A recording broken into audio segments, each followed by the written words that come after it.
This is Optimal Relationships Daily, episode 357, Boundaries in Relationships by Lisa Merlo-Booth of lisamerlobooth.com. And I'm your narrator, Joss Marie. Welcome back to my show on this fine Tuesday. I hope your day is off to a great start and will be even better for listening to this post about boundaries in relationships.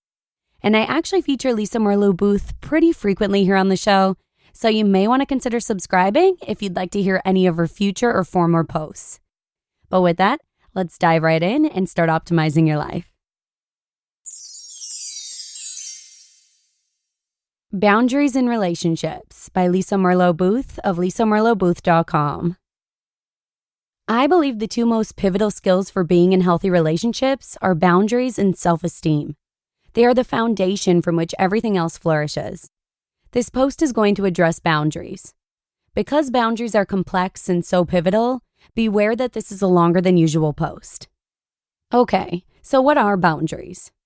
Boundaries are a system of protection. They are meant to protect us as well as those around us. I like to see them as an imaginary bubble we encapsulate ourselves in. This bubble is strong enough to keep harmful comments, energy, insults, and so on out, yet permeable enough to allow constructive criticism, authentic feedback, and kind comments in.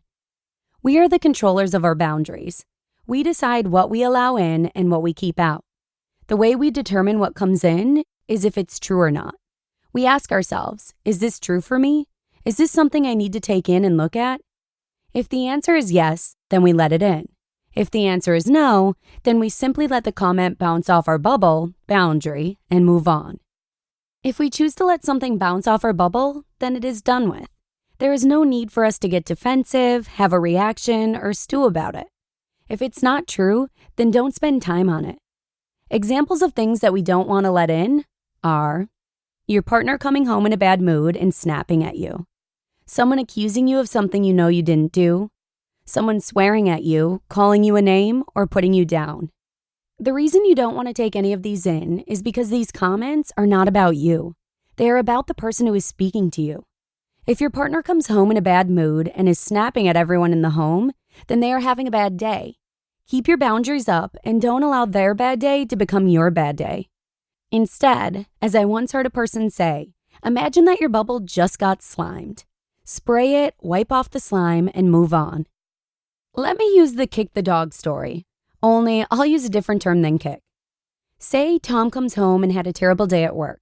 He's angry and fed up with everything.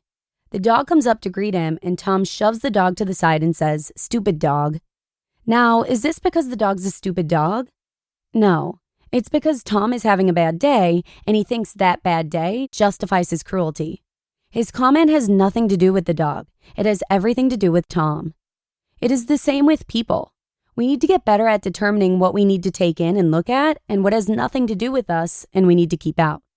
If, for example, you simply walk into a store and the cashier is rude to you, chances are it's not about you, so don't let it in and make it about you. Likewise, if your child is hungry, tired, and cranky and says you're stupid, use your boundaries. See it for what it is, a child who is cranky and struggling with his or her emotions. It's not about you being a bad parent. Learn to decipher what to take in and what to keep out. It's important that we don't only let in nice feedback. When we are given feedback that is hard to hear, we need to be careful to not just block it out. If the feedback is honest, it is in our best interest to let it in and look at it. We do this even when we don't like what we hear. If there's truth to it, taking it in and looking at it will help us in our present and future relationships. We take things in from a place of humility, knowing that we are human just like everyone else. In a future post, I will write about how to do this in conjunction with self-esteem. For now, remember that you don't want to keep everything out because that would be a wall, not a boundary. Nor do you want to let everything in because that would be boundaryless. Neither of these are healthy boundaries. Challenge. Boundaries protect the core of who we are, while also protecting the core of who others are. For the next week, pay close attention to protecting yourself. Begin practicing healthy boundaries by paying attention to when you are in boundary failure, feeling wounded, defensive, offended. Pay close attention to what is true about you and what is not, and filter the information accordingly. Also, watch others and their use of boundaries. This is a great way to learn about your own. Note: boundaries are a big topic that I could not cover entirely in a post. There are 2 books on boundaries that I recommend for those interested: The Intimacy Factor by Pia Mellody and Boundaries, Where You End and I Begin by Anne Catherine, M.A. You just listened to the post titled Boundaries in Relationships by Lisa Merlo-Booth of lisamerlobooth.com. Thank you so much to Lisa for letting us share this one.